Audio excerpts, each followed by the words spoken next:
Assalamualaikum warahmatullahi wabarakatuh. Shalom, Om Swastiastu, Namo Buddhaya. Salam kebajikan. Nama saya Maika Ramotio Siombing, beserta rekan saya Muhammad Brahma Terada Putra dan Risa Dwi Angelina dari Universitas Sriwijaya, jurusan Hubungan Internasional, angkatan tahun 2018, akan menjelaskan tentang kebijakan dari Presiden Habibie dalam mengatasi krisis ekonomi. Nah, selanjutnya saya akan menjelaskan apa itu krisis moneter. Krisis moneter adalah salah satu momen yang pernah dirasakan negara Indonesia pada tahun 1997 sampai dengan 1998 yang menjadi salah satu titik di mana Indonesia ada di titik terbawah dan sangat terpuruk dalam perekonomian.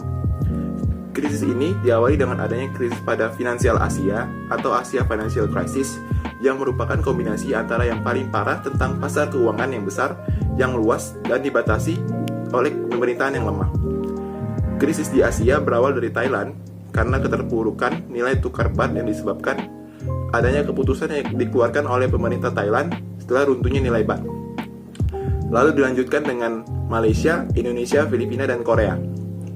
Berita tentang tekanan ekonomi dan politik, khususnya kerapuan bank dan perusahaan menjadi hal biasa di negara-negara yang terkena dampaknya.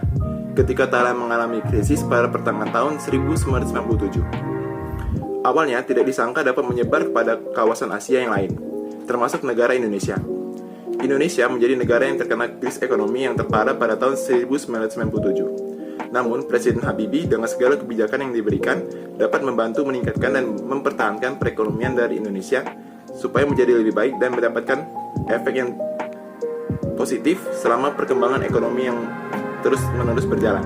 Krisis moneter yang melanda Indonesia sejak 1997 itu melumpuhkan kegiatan ekonomi karena semakin banyak perusahaan yang tutup dan meningkatnya jumlah pekerja yang menganggur, dan krisis ini tidak seluruhnya disebabkan oleh adanya musibah nasional yang datang secara bertubi-tubi.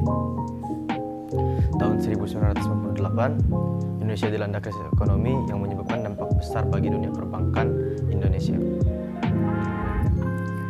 Campur tangan pemerintah untuk mengambil kembali kepercayaan pada masyarakat untuk menabung lagi, yaitu dengan cara mengeluarkan strategi marketing mix untuk menghimpun dana yang masyarakat berikan kepada bank. Kita tahu bahwa pengaruh besar juga terdapat dari masyarakat yang memiliki kesadaran yang tinggi.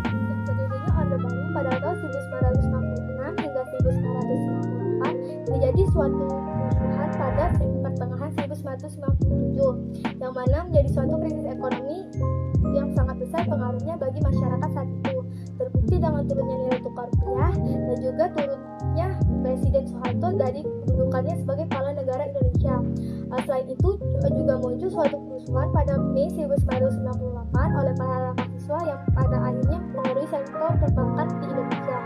Kerusuhan tersebut mempengaruhi di bidang lain juga, seperti bidang perekonomian, perpolitikan, dan juga bidang sosial. Faktor-faktor tadilah yang juga diduga menjadi penyebab krisis moneter tersebut berubah menjadi krisis ekonomi yang sangat besar, yaitu dengan adanya depresiasi nilai tukar rupiah ke dolar. Kalangan masyarakat saat itu juga menilai bahwa kebijakan-kebijakan yang dilakukan oleh Presiden Soeharto tidak bisa mengatasi ataupun menangani krisis yang sedang terjadi, yang malah kebijakan-kebijakan tersebut malah memperkaya keluarganya sendiri. Namun Presiden Soeharto telah memberikan salah satu solusi dan juga jalan keluar dengan menerima dana dari IMF atau International Monetary Fund.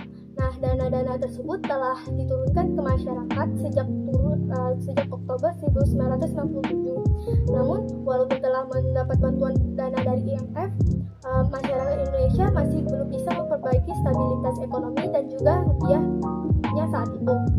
Krisis ekonomi yang terjadi di Indonesia saat itu menjadi salah satu krisis ekonomi yang sangat parah yang pernah terjadi di kawasan Asia Tenggara.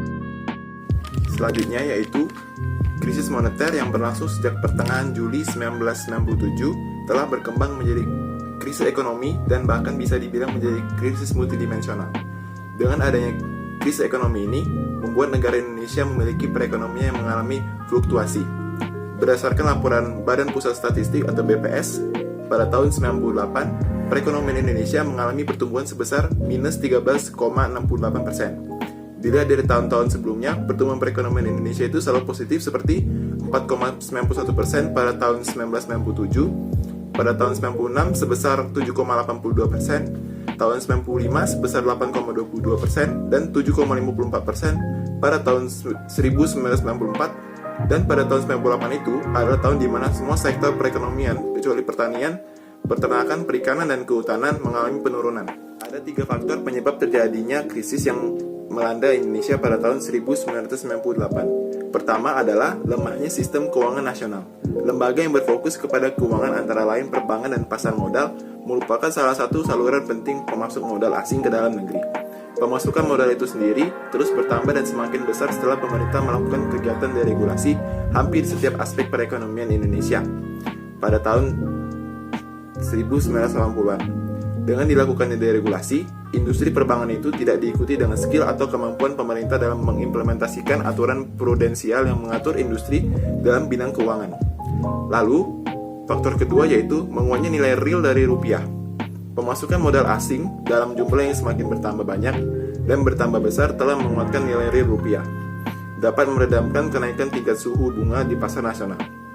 Dari apresiasi nilai tukar real rupiah dapat menimbulkan 2 efek, yaitu menguatnya nilai real rupiah dan dapat mengurangi daya saing ekonomi nasional di pasar dunia, dan ternyata tingkat laju pertumbuhan nilai seluruh jenis komoditi ekspor Indonesia mengalami penurunan pada tahun 1992. Ketiga, lemahnya Bank Indonesia sebagai bank sentral yang tercermin dari menurun dan merosotnya kredibilitas lembaga itu maupun tidak berdaya bank sentral dalam menjalani sebuah kebijakan moneter.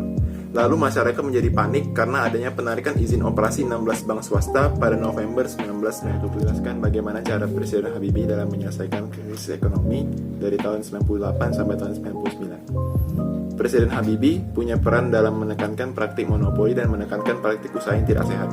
Di era kepemimpinannya, Undang-Undang Nomor 5 Tahun 99 tentang larangan praktik monopoli dan persaingan yang tidak sehat, lalu Undang-Undang Nomor 8 Tahun 99 tentang perlindungan konsumen dikeluarkan. Lalu Presiden Habibie juga memiliki Habibienomics untuk Indonesia. Habibienomics itu sendiri adalah arena pemikiran dari B.J. Habibie untuk memperluas mengenai strategi industrialisasi yang mendorong pertumbuhan perekonomian Indonesia melalui teknologi yang dapat membantu. Habibie sudah bekerja dan membuat kebijakan yang tidak hanya krisis moneter saja, tapi juga krisis yang dihadapi pada saat itu selain krisis moneter. Konsep itu diciptakan agar dapat mengembalikan kedaulatan ekonomi Indonesia, yang berarti setiap produk yang dihasilkan oleh rakyat dapat memiliki nilai dan membuat serta menciptakan lagi kesejahteraan bangsa. Yang kita tahu kalau Presiden Habibie bukanlah ekonom atau politisi. Ia adalah seorang teknokrat yang sudah ahli di dalam bidang teknologi. Sebelum Soeharto memanggil B.J. Habibie pulang untuk menjadi Menristek. Kondisi ekonomi yang buruk, nilai rupiah yang turun jauh, cadangan devisa tergerus habis, dan inflasi melonjak serta minusnya pertumbuhan ekonomi Indonesia. Sehingga banyak halangan yang meragukan kalau ini tidak dapat dikendalikan lagi. Pada era Habibie, ekonomi Indonesia justru masuk kepada fase di mana terdapat dan terlihat adanya pemulihan dari momen Krismon pada tahun 98. Habibie berhasil mengembalikan kurs rupiah yang sampai terjun ke level 16.800 per dolar AS pada Juni 98 ke kisaran 7.000 sampai 8.000 per dolar AS di akhir pemerintahan. Yang diambil Habibie selanjutnya adalah menyelesaikan masalah sektor perbankan usai diterpa penarikan dana besar-besaran pada tahun 97. Restrukturisasi perbankan dilakukan yaitu dengan mengkonsolidasikan 4 bank milik pemerintah yang kemudian melahirkan Bank Mandiri agar dapat menghasilkan mata uang yang berkualitas tinggi. Menurut Habibie, bank sentral harus dapat bekerja lebih objektif, lebih profesional, dan lepas dari kepentingan yang bersangkutan dengan politik. Lalu dengan dilakukannya hal tersebut, Bank Indonesia jadi memiliki wewenang untuk mengintervensi rupiah hingga pada saat selanjutnya, yaitu diarahkan kepada pengembalian kepercayaan pelaku ekonomi dalam negeri. Kebijakan moneter ketat ditempuh yaitu dengan mengeluarkan sertifikat Bank Indonesia atau SBI dengan tingkat bunga tinggi. Tujuannya agar masyarakat dapat menyimpan kembali uangnya ke bank. Sebab banyaknya jumlah uang masyarakat pada saat itu turun mendorong adanya inflasi. Di saat yang bersamaan, Habibie juga mempertahankan kebijakan tarif dasar listrik dan BBM bersubsidi agar administered price dapat diturunkan. Cara ini cukup menahan laju inflasi yang diikuti menurunnya suku bunga SBI dari 70% menjadi hanya belasan persen. Bersamaan dengan penurunan suku bunga, maka negatif spread yang dialami bank-bank juga dapat. Jadi dapat saya tarik dari kebijakan dari Presiden Habibie pada saat penyelesaian masalah krisis moneter yaitu adalah terdapat 2 faktor, yaitu faktor internal dan faktor eksternal yang dapat menyebabkan terjadinya krisis moneter pada saat itu.